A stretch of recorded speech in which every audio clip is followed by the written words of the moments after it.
Imagine two people earning the same income, living in the same city, facing the same costs, and yet 10 years later one of them feels financially stable while the other still feels like they are constantly starting over. And the difference between them is not intelligence, not luck, and not even discipline in the traditional sense, but a quiet threshold that most people approach and then drift away from without ever realizing it was the point where everything could have changed. At first glance, $100,000 does not look like a life-altering number,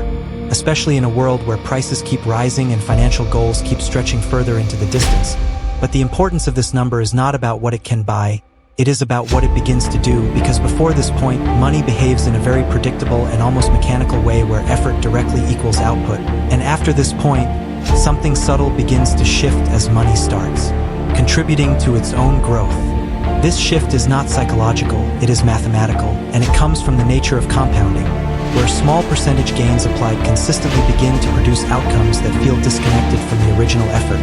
And while a 5 or 7% return on a small amount of money barely registers in daily life, the same percentage applied to a larger base starts to create noticeable movement without any additional work being added. To understand why this matters, consider how long it takes to build the first portion of savings compared to what happens afterward. Because in the early phase, every contribution feels heavy and slow, each increase depends entirely on income, and progress can feel almost invisible. But once the base grows large enough, the same percentage growth begins to produce gains that resemble an additional income stream, even though no new time is being traded. This is where most people misinterpret their financial situation, because they evaluate progress based on visible effort rather than underlying systems. And when results appear slow, the natural reaction is to assume that the system is not working,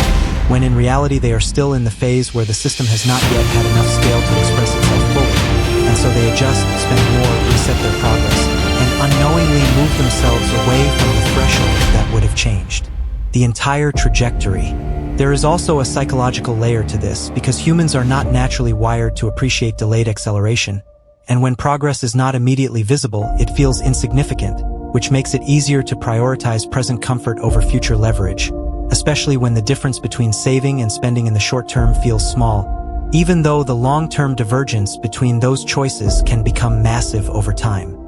Historically, this pattern has repeated across different economic environments, where individuals who manage to cross a certain capital threshold begin to experience a different relationship with money,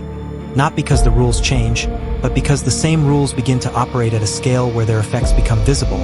and this creates a widening gap between those who remain below the threshold and those who move beyond it, even if they started from similar positions.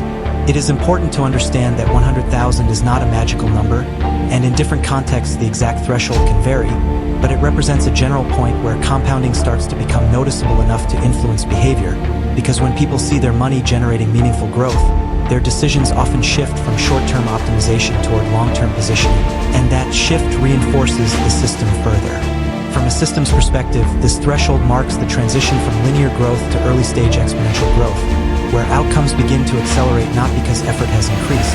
but because the base being acted upon has become large enough to produce its own momentum, and this is why the journey to that point often feels disproportionately difficult compared to what follows afterward. The challenge is that this phase requires consistency without visible reinforcement, which goes against many natural behavioral tendencies,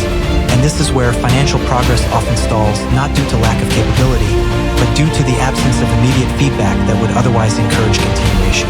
When viewed from a wider lens, the importance of this threshold is not about reaching a specific number, but about understanding the structural shift that occurs when money begins to work alongside effort rather than relying entirely on it. Because this is the point where financial systems start to compound in a way that gradually reduces dependence on direct labor.